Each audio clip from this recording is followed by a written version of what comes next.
Hello everyone, welcome back to my YouTube channel. আজিৰ এই ভিডিঅ'টোত আমি সেন্স ভাৰ্ব এই বিষয়ে আলোচনা কৰিম। ইংৰাজী ভাষাটো ভালদৰে ক'বলৈ আৰু লিখিব পৰা হ'বলৈ আমি সৰু সৰু কথাবিলাকত গুৰুত্ব দিব লাগিব।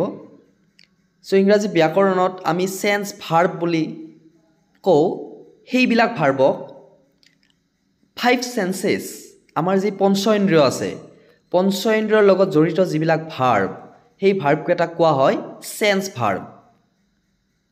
যেনে চকু কাণ নাক জিভা ছাল এই পঞ্চেন্দ্ৰিয়ৰ লগত জড়িত ভাৰ্ববিলাক হৈছে চকুৰে আমি দেখা পাওঁ কাণেৰে শুনো গতিকে সি হেয়াৰ ফিল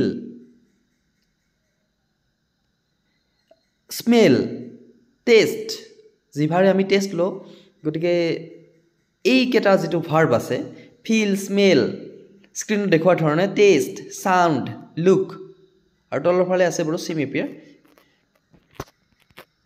গতিকে এই যিটো সেন্স ভাৰ্ব থাকিব সেন্স ভাৰ্ববিলাকৰ ব্যৱহাৰবিলাক আমি আজিৰ এই ভিডিঅ'টোত চাম আৰু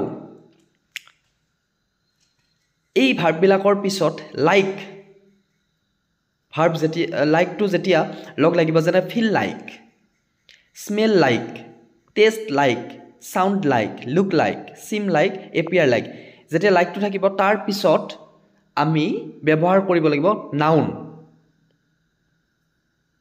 ফিল লাইক যদি এনেদৰে থাকে তেতিয়া ব্যৱহাৰ হ'ব নাউন। স্মেল লাইক তেতিয়া নাউন থাকিব। টেষ্ট লাইক তেতিয়া নাউন থাকিব তাৰ পিছত এইকেইটাৰ পিছত নাউন ব্যৱহাৰ হয় এই কথাটো মনত ৰাখিবা। আমি তলত বাক্যবিলাক উদাহৰণ চাই ল'ম তেতিয়া কথাটো অধিক স্পষ্ট হৈ পৰিব। আৰু যদি লাইকটো নাথাকে অকল যদি সেই ভাৰ্বটোৱে থাকে তেতিয়া কি হ'ব চাবা তেতিয়া তাৰ পিছত এডজেক্টিভ থাকিব। যেনে ফিল অকল যদি ফিল আছে তেতিয়া তাৰ পিছত এডজেক্টিভ হ'ব। স্মেল থাকিলে তাৰ পিছত এডজেক্টিভ হ'ব। টেষ্ট থাকিলে এডজেক্টিভ হ'ব। সাউন্ড থাকিলে এডজেক্টিভ হ'ব। লুক থাকিলে এডজেক্টিভ হ'ব। সিম এপিয়াৰ থাকিলে পিছত এডজেক্টিভ হ'ব। এডজেক্টিভ কাক কোৱা হয় যে যিবিলাক ৱৰ্ডে দোষ গুণ সংখ্যা পৰিমাণ অৱস্থা আদি বুজায় সেইবিলাকক কোৱা হয় এডজেক্টিভ। গতিকে তোমালোকে এডজেক্টিভ সম্পৰ্কে জানিব লাগিব। সো তলত চাবা এতিয়া চাবা আমি বাক্যত ইয়াৰ ব্যৱহাৰ চাম আৰু এই কথাখিনি আজি ক্লিয়াৰ হ'ব তোমালোকৰ। সো দিছ কেকছ ডেছ ডেলিচিয়াছ এই কেককেইটা দেখাত সোৱাদ লগা। দিছ কেকছ ইয়াতে হ'ব লুক হ'বনে লুকছ লাইক হ'ব। ডেলিচিয়াছ ডেলিচিয়াছটো হৈছে এটা এডজেক্টিভ যিটো ডেলিচিয়াছ মানে হৈছে যিটো সোৱাদ লগা যিটো টেষ্টি ডেলিচিয়াছ। গতিকে ইয়াতে হ'ব দিছ কেকছ লুক ডেলিচিয়াছ এডজেক্টিভ থাকিব যদি লুক থাকে। যদি অকল লুক থাকে তেতিয়া পিছত এডজেক্টিভ থাকে আৰু লুকছ লাইক হ'লে সৰি এইটো এছটো নালাগিব লুক লাইক হ'লে পিছত থাকিব noun. So these cakes look delicious. আৰু এইটো যিটো আছে 2 নম্বৰটো যে দিছ হাউচ ডেছ এ পেলেচ ঘৰটো মানে ৰাজপ্ৰাসাদ যেন দেখি ঘৰটো ৰাজপ্ৰাসাদ যেন দেখি।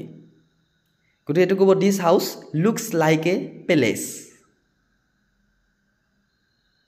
এইটো লুকছ লাইক তাৰপিছত কি থাকিব এ পেলেচ এইটো হৈছে এটা নাউন।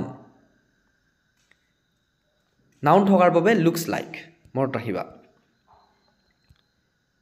3 নম্বৰটো হৈছে it dash thunder.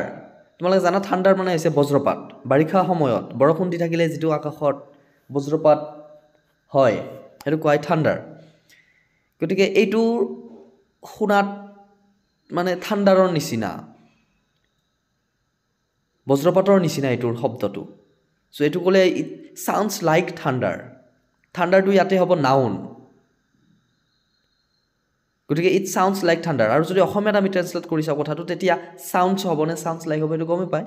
It sounds like thunder ইয়াৰ বজ্ৰপাতৰ যেন শুনি শব্দটো যেন বুলি যেতিয়া থাকে নহয় যে বজ্ৰপাতৰ যেন শুনি ৰাজপ্ৰাসাদ যেন দেখি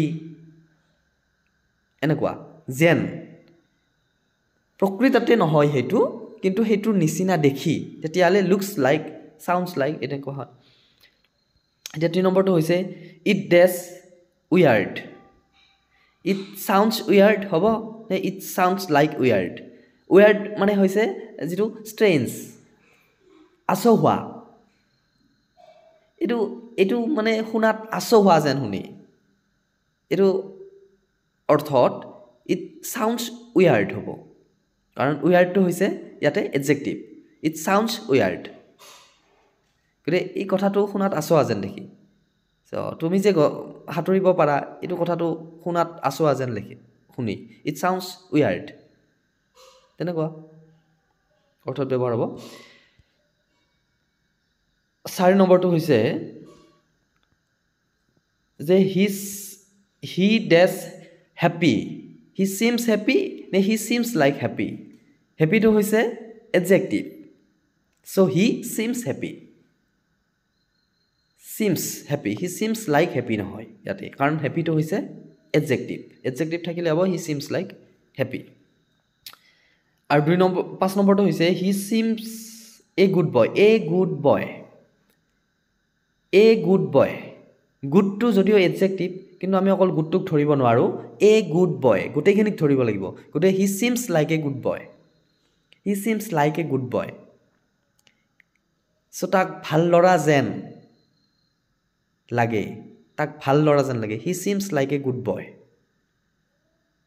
বুজি পাইছানে he seems like a good boy তাক ভাল ল'ৰা যেন লাগে যেন চিমছ লাইক চ' ইয়াৰ পিছত চাব লাগিব যে এইটো হৈছে the silk scarf day smooth মানে হৈছে মিহি এইটো হৈছে এটা এডজেক্টিভ সেই গতিকে হ'ব feels the silk scarf feels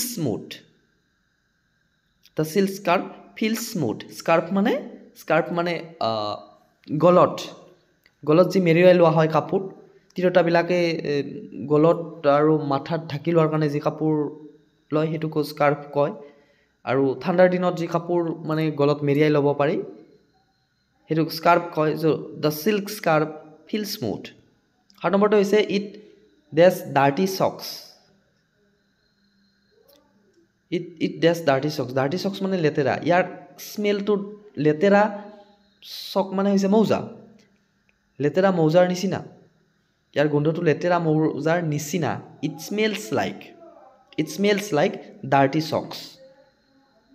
চক্সটো হৈছে নাউন আৰু এইটো হ'ব দ্য ফ্লাৱাৰ স্মেলছ চুইট মানে হৈছে ইয়াৰ গোন্ধটো মধুৰ চুইটটো হৈছে এডজেক্টিভ ফুলটোৰ গোন্ধটো হৈছে মধুৰ দ্য ফ্লাৱাৰ স্মেলছ চুইট গতিকে আজি আমি এই ভিডিঅ'টোত এই চেন্স ভাৰ্ববিলাকৰ লগত যেতিয়া লাইক বহে তেতিয়া কেনেদৰে ব্যৱহাৰ হ'ব বাক্যত সেইটো আমি পালোঁ গতিকে আজিলৈ ইমানখিনিয়ে যদি তোমালোকৰ ভিডিঅ'টো ভাল লাগিছে তেতিয়া লাইক কৰি দিবা আৰু চেনেলটো ছাবস্ক্ৰাইব কৰিবলৈ নাপাহৰিবা থেংক ইউ